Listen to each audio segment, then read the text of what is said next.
In this video, we are going to focus on the direct labor spending variance and break it down into the price and quantity components so that we have even more actionable insight.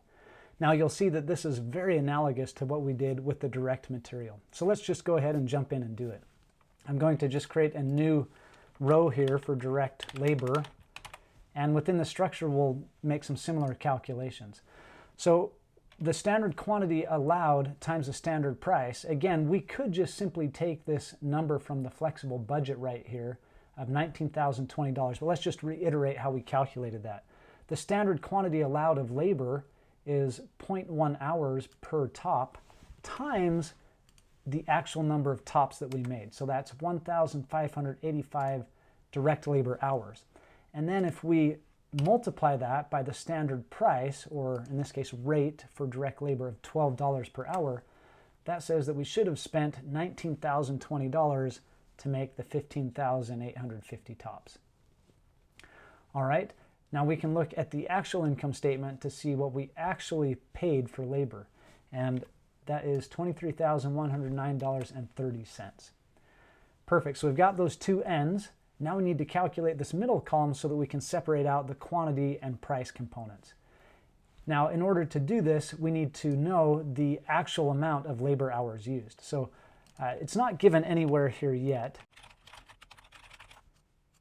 So let me just give it to you, and we'll say if we go through and analyze our journal entries and look at all the hours or maybe the time cards that people used, we can see that we spent 1,902 hours of direct labor.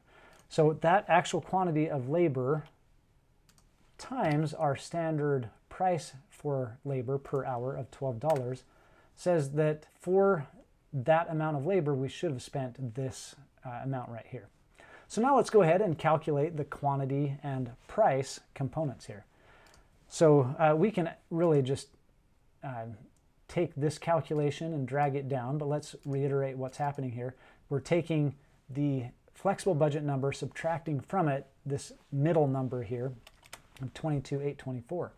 And the only difference between these numbers is the amount of labor hours used. So we can see that if this number is higher, that means we used more labor hours than expected. And at a rate of $12 per hour, that aggregates up to $3,804 more than anticipated. So this is an unfavorable variance. So again, negative, I set it up so that negative numbers are unfavorable. All right, then we'll, again, kind of repeat this calculation, but for the price variance right here. So both of these numbers are based on the actual quantity of labor hours used, but different prices.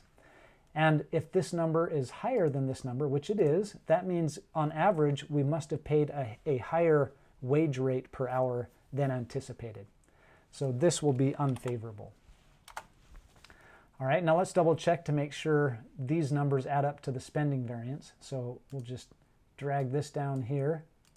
We can see that it's the sum of those two numbers right there.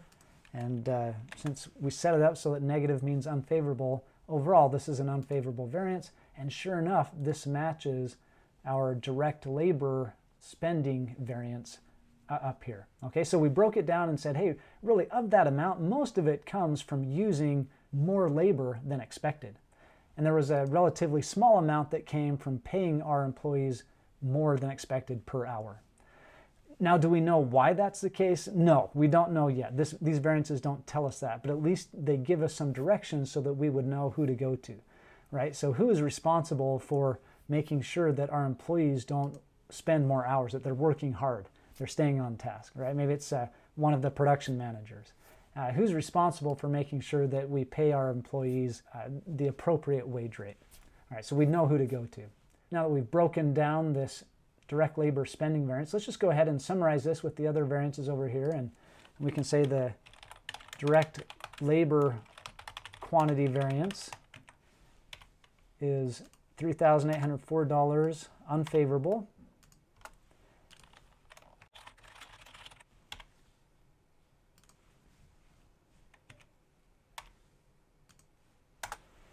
And our direct labor price variance is $285.30 unfavorable. Now you can see that this is really the same process that we use for direct material, but oftentimes these have a different name.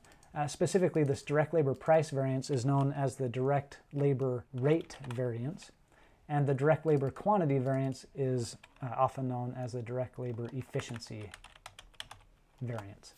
Okay, so you may see them like that, but again, I'm going to leave them at price and quantity so that you can see the similarities between all of the variable cost inputs here. So that's how you calculate the direct labor price and quantity variances.